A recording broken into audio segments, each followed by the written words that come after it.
আসসালামু আলাইকুম। আলহামদুলিল্লাহ। গতকালকে রাতে আমি যেই বইটি পড়ে শেষ করেছি, এই বইটি আপনারা দেখতে পাচ্ছেন। সিরিয়া মহাযুদ্ধের কাল। ঠিক আছে? এই হচ্ছে বইটি আপনারা এখানে দেখতে পাচ্ছেন। এই বইটি লিখেছেন হচ্ছে জসিমউদ্দিন আহমদ। ওনার আরও কয়েকটা বই আছে এবং উনি ফেসবুকে নিয়মিত লেখালেখি করেন সাঈদ আহমেদ নামে। তো এই বইটা প্রকাশিত হয়েছে ফেরা প্রকাশনী থেকে এবং এই বইটার মোট পৃষ্ঠা সংখ্যা হচ্ছে ৩৮৪ এবং এই বইটাতে মুদ্রিত মূল্য লেখা হয়েছে ৫০০ টাকা। যদিও আমার কাছে যতটুকু মনে আছে এই বইটা আরও কম দামে, অল্প দামে আপনারা পেয়ে যাবেন এবং বইটি কেনার জন্য আপনারা ডিসক্রিপশনে লিঙ্ক দেখতে পারেন অথবা হচ্ছে গিয়ে যদি স্ক্রিনে আমি দিয়ে দিই তাহলে সেটাও দেখতে পারেন ইনশাআল্লাহ। তো এই বইটার নাম থেকেই তো আপনি বুঝতে পারতেছেন বইটাতে মূলত সিরিয়া যেই যুদ্ধ চলছে সেটা নিয়ে কিছুটা আলোচনা আছে এবং মহাযুদ্ধ অর্থাৎ আল মালাহিম বা মালহামা অথবা আর্মাগেডন, যে যুদ্ধের কথাই বলা হোক না কেন সেটা ওই অঞ্চলেই হবে, সেই বিষয়ে এখানে আলোচনা করা হয়েছে। তো সিরিয়াতে অতি সাম্প্রতিক একটি বিপ্লব সংঘটিত হয়েছে, যেখানে জুলানি এইচটিএস তারা হচ্ছে ক্ষমতা দখল করে নিয়েছেন।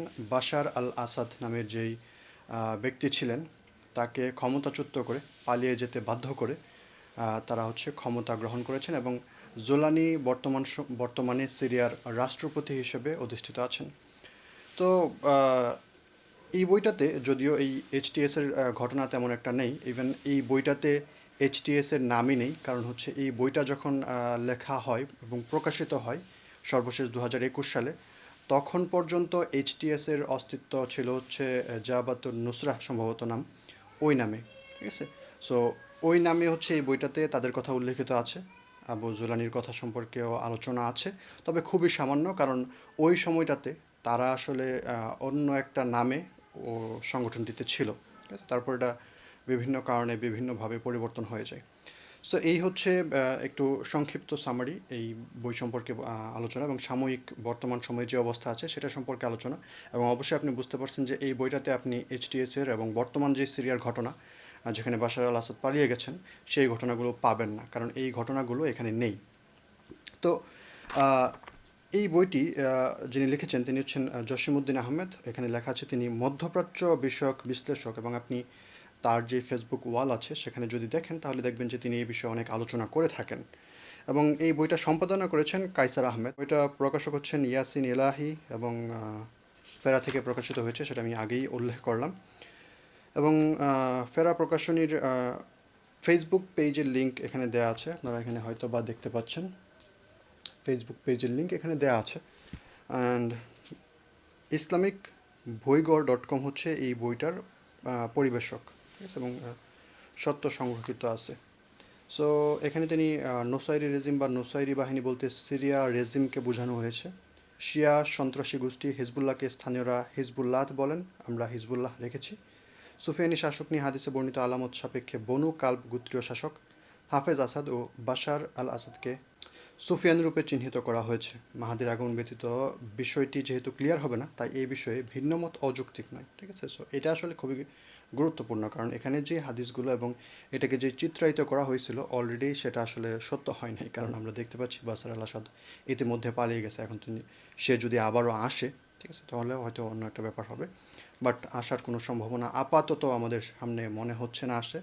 যদিও ইসরায়েল চুপ করে বসে নেই।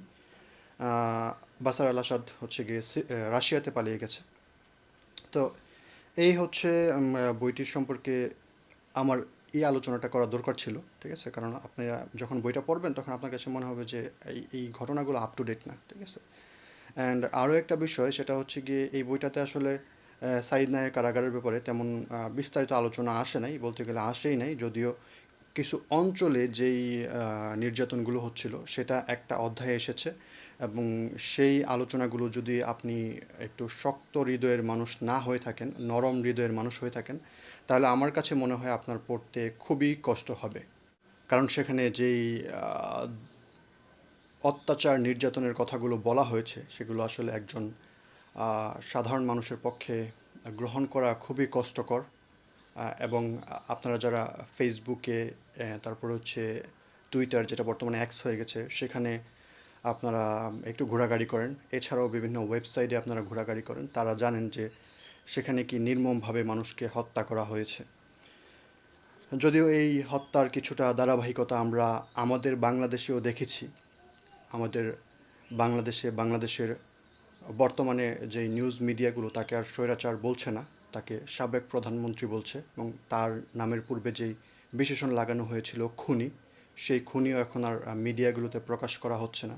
সেই ব্যক্তিটিও একই ধরনের একই পন্থায় বাংলাদেশের নিরীহ মানুষদের উপরে নির্যাতন করেছে এবং প্রায় ২,০০০ মানুষকে হত্যা করেছে। যদিও মাত্র ১৪০০ কথা উল্লেখ করায় গত কয়েকদিন আগে মিডিয়াতে সেই পূর্ববর্তী সরকারের দোসরেরা এগুলোর প্রমাণ চাইতেছে, অথচ এগুলো প্রত্যেকটাই প্রমাণিত আমাদের নিজের চোখে দেখা বিষয়।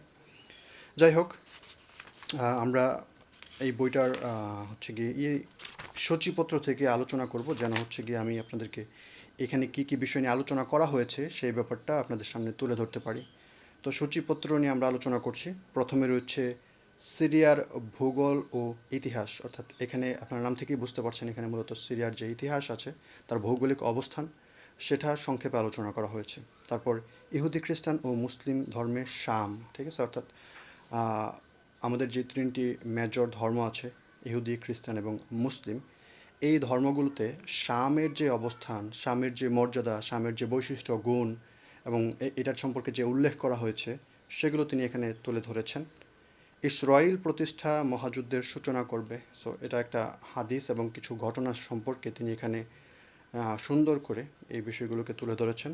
তৃতীয় বিশ্বযুদ্ধের ফ্রন্টলাইন সিরিয়া, অর্থাৎ সিরিয়াতে তৃতীয় বিশ্বযুদ্ধ বা আল মালাহিম যেটাকে বলা হচ্ছে সেটা শুরু হবে আসলে মালাহিমের পূর্বে। সেই যুদ্ধের ফ্রন্টলাইন হবে সিরিয়া, অর্থাৎ সিরিয়া থেকেই সামগ্রিক যেই যুদ্ধ আছে সেটা পরিচালিত হবে। সিরিয়ার মহাযুদ্ধ, পক্ষ বিপক্ষ এবং ঘটনাপুঞ্জি। সো এখানে আসলে সিরিয়াতে যে যুদ্ধগুলো হয়েছে, একের পর এক যে যুদ্ধগুলো হয়েছে সেগুলো সম্পর্কে এখানে আলোচনা তুলে ধরা হয়েছে এবং সেটার টাইমলাইন উল্লেখ করা হয়েছে, অর্থাৎ এই সময় এই সালে এগুলো হয়েছে সেটা আলোচনা করা হয়েছে। বিবাদমান দলগুলোর ধর্মীয় রাজনৈতিক পরিচয়, এই অধ্যায়টা ভালো করে পড়তে হবে, নয়তো আপনি বুঝতে পারবেন না যে এখানে যে মানুষগুলো আছে তারা কারা, কোন ধর্মের, কোন সেক্টের, এবং ঠিক ধর্মীয় কোন দৃষ্টিকোণ থেকে তারা এখানে আক্রমণগুলো করছে বা চালাচ্ছে। এবং রাজনৈতিক পরিচয় তুলে ধরা হয়েছে, যদিও রাজনীতির পেছনে আসলে অনেকাংশই ধর্মীয় দৃষ্টিভঙ্গির প্রভাব রয়েছে। তারপর সিরিয়ায় বিদেশি শক্তির স্বার্থ, সো বিদেশি শক্তিরা কেন সিরিয়াতে আক্রমণ করছে বা করে যাচ্ছে এখনও, কিংবা সাহায্য করছে, সে সম্পর্কে আলোচনা রয়েছে এখানে। ইসলামিক স্টেট এবং আল কায়দা দ্বন্দ্ব, অর্থাৎ আইএসআই, তারপর হচ্ছে গিয়ে আল কায়দা বা তানজিম আল কায়দা, এইটার যেই দ্বন্দ্ব হয়েছিল সিরিয়াতে এবং সেটার পরবর্তীতে আদাউলাতুল ইসলামিয়া ফিল ইরাক ওয়া শাম, ঠিক আছে, সেটার যেই সৃষ্টি এবং সেখানে যেই ভয়াবহ নৃশংস হত্যাকাণ্ড কথিত মুসলিমেরা আমাদের মুসলিম ভাইদের উপরে করেছে, সেটার কিছুটা প্রাথমিক ধারণা আপনি এখান থেকে পাবেন এবং পরবর্তীতে কেন এই অবস্থা হয়েছে সেটা হয়তো বা জানতে পারবেন। এবং আইএসের ব্যাপারে, অর্থাৎ দাইশের ব্যাপারে আলেমদের যে ফতোয়া আছে সেটাও এখানে উল্লেখ করা হয়েছে। তারপর রয়েছে খারিজিদের 4টি বৈশিষ্ট্য, অর্থাৎ আইস বা দাইশ যেই খারিজি সেটা সম্পর্কে তিনি এখানে এই বৈশিষ্ট্যগুলো তুলে ধরে সেটার আলোচনা তুলে এনেছেন। তারপর উদ্বাস্তু সংকট ও মানবতার কাগুজে বাণী। অ্যান্ড এই অবস্থায় যেই সংকট তৈরি হয়েছে, মানুষের যেই ঢল, মানুষ বেঁচে থাকার জন্যে যেই ঢল নেমেছে অন্যান্য জায়গাগুলোতে রিফিউজি হিসেবে, উদ্বাস্তু হিসেবে, সেটাই এখানে তুলে ধরা হয়েছে। তারপর অবরুদ্ধ মানুষের জীবন, এই অবরুদ্ধ মানুষদের জীবনের কী অবস্থা সেটা তুলে ধরা হয়েছে। অপ্রকাশিত বর্বরতা ও সিরীয় শিশু। সো এই ঘটনাটা, এই অধ্যায়টা এবং এর পূর্বের যে অধ্যায়টা আছে, এই অধ্যায়গুলো পড়লে আপনার হয়তো ভিতরে অনেকটাই চাপা কষ্ট আপনি অনুভব করবেন। কারণ এখানে যেই সংক্ষিপ্ত আলোচনা তুলে ধরা হয়েছে সেটা পড়ে আপনি হয়তোবা সুস্থ থাকতে পারবেন না। অ্যান্ড আমরা তো দেখেছি বাশার আল আসাদ পালিয়ে যাওয়ার পরে সিরিয়াতে যে কারাগারগুলো ছিল সেখানে কি নির্মমভাবে নির্যাতন করে মানুষকে হত্যা করা হয়েছে, কি নির্দয়ভাবে মানুষগুলোকে বন্দি করে রাখা হয়েছিল। আমাদের মুসলিম ভাইদেরকে, মুসলিম মা বোন কন্যাদেরকে কি নির্দয়ভাবে হত্যা করা হয়েছে, কত কঠোর হৃদয়ের মানুষ হলে তারা এগুলো করতে পারে, আমার সেটা জানা নেই। বাট আপনারা এই বই থেকে সামান্য আইডিয়া পেতে পারেন। আমি মনে করি যে এই বইটাকে লেখকের উচিত এটার নতুন সংস্করণ আনা, যেন সেখানে আপডেটেড যে নিউজগুলো আছে, যে ঘটনাগুলো আছে, সেগুলো মানুষের সামনে আসে।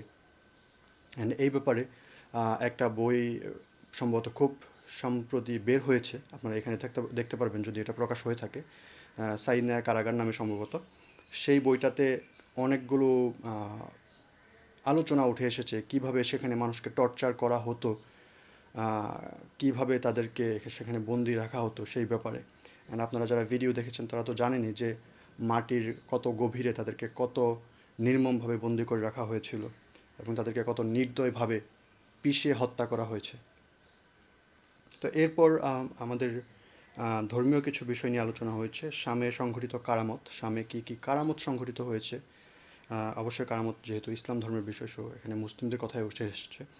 সো এইগুলো আলোচনা করা হয়েছে। সিরিয়া ও মালহামা সম্পর্কিত হাদিসগুলো, এবং মালহামা সম্পর্কিত হাদিসগুলোতে সিরিয়ার অবস্থান, সিরিয়াতে কী কী হতে যাচ্ছে এবং হতে পারে সেই ব্যাপারে আমাদের হাদিসগুলোতে যে বর্ণনা করা হয়েছে, হাদিসে নবী সাল্লাল্লাহু আলাইহি সাল্লামে যেগুলো বর্ণনা করা হয়েছে সেগুলো এখানে তুলে ধরা হয়েছে। তারপর দাজ্জাল ও মাহাদি সংক্রান্ত আলোচনার সার সংক্ষেপ এখানে তুলে ধরা হয়েছে। আর পরবর্তী অধ্যায়ে শত্রুর শিকারে পরিণত হয়েও না, এটা হচ্ছে গিয়ে একটা পরিশিষ্ট। এখানে আমাদেরকে কিছু উপদেশ দেওয়া হয়েছে, নবীদের ভূমির প্রতি আহ্বান, মানুষকে আসলে এখানে শামের যুদ্ধে অংশগ্রহণের জন্য, এখানে কেন অংশগ্রহণ করতে হবে সেটা আসলে তিনি এখানে আলোচনা থেকে তুলে ধরেছেন। এখানে সম্ভবত কয়েকজন লেখকের কোনো একটি ভাষণ কিংবা লেখার অনুবাদ করে দেওয়া হয়েছে এবং কিছুটা পরিবর্তন করে। মালহামার জন্য আপনি প্রস্তুত তো? সো এখানে যে অবস্থা আসবে সেটার জন্য আপনাকে প্রশ্ন করা হচ্ছে। তারপর এখানে শেষে যেগুলো রয়েছে এগুলো আসলে ভালো করে বুঝতে হবে, কারণ এখানে কারা যুদ্ধ করছে, কী উদ্দেশ্য যুদ্ধ করছে এবং তাদের সামর্থ্য অ্যাবিলিটি কতটুকু সেটা জানার জন্যে নুসাইরিদের পক্ষে লড়াইরত বাহিনীসমূহ, ঠিক আছে, এখানে অনেকগুলো বাহিনীর কথা উঠে এসেছে। বিদ্রোহী বাহিনী অর্থাৎ নুসাইরিদের বিরুদ্ধে, নুসাইরি শিয়াদের বিরুদ্ধে যে বাহিনী আছে যারা বর্তমানে বিজয় লাভ করেছে তাদের আলোচনা উঠে এসেছে এখানে। তারপর কুর্দি জাতীয়তাবাদ সম্পর্কে আলোচনা উঠেছে। এই আলোচনাটা উঠে আসা জরুরি ছিল, যদিও এটা অনেকটাই ইরাক সম্পর্কিত, কিন্তু ইরাক আর সিরিয়া কাছাকাছি এবং আপনারা জানেন যে এটার মাঝে অনেকটা সম্পর্ক আছে, সেই সম্পর্কে আলোচনা হয়েছে। তারপর একদম শেষে আলোচনা করা হয়েছে ISIL বা Islamic state of Iraq and লেভেন্টের যে আলোচনা, তারা কারা, তাদের উদ্দেশ্য কী, তারা কীভাবে কী করেছে সেই সম্পর্কে হচ্ছে সংক্ষেপে, বেশি বিস্তারিত আলোচনা করা হয়নি, সংক্ষেপে কিছু আলোচনা তুলে ধরা হয়েছে। তো এই ছিল এই বইটি সম্পর্কে আর তো কিছু বলার নেই, আপনারা অলরেডি বুঝে গেছেন যে এখানে কী কী অধ্যায় আছে এবং এই অধ্যায়গুলোতে কী কী আলোচনা তুলে ধরা হয়েছে। সো আপনারা চাইলে এই বইটি কিনতে পারেন, এবং অথবা যদি লেখক থেকে এখনও এই ধরনের কোনো নিউজ আসেনি যে তিনি এই বইটার নতুন সংস্করণ আনবেন কিংবা এই সম্পর্কে আরও একটি বই আনবেন, বাট আপনারা পূর্ববর্তী ঘটনাগুলো জানার জন্য, বোঝার জন্য এবং সিরিয়াতে কী হয়েছিল, কীভাবে হচ্ছিল সেটা জানার জন্যে এই বইটা সিরিয়া মহাযুদ্ধের কাল কিনতে পারেন ইনশাআল্লাহ। ধন্যবাদ। জাযাকাল্লাহু খাইরান।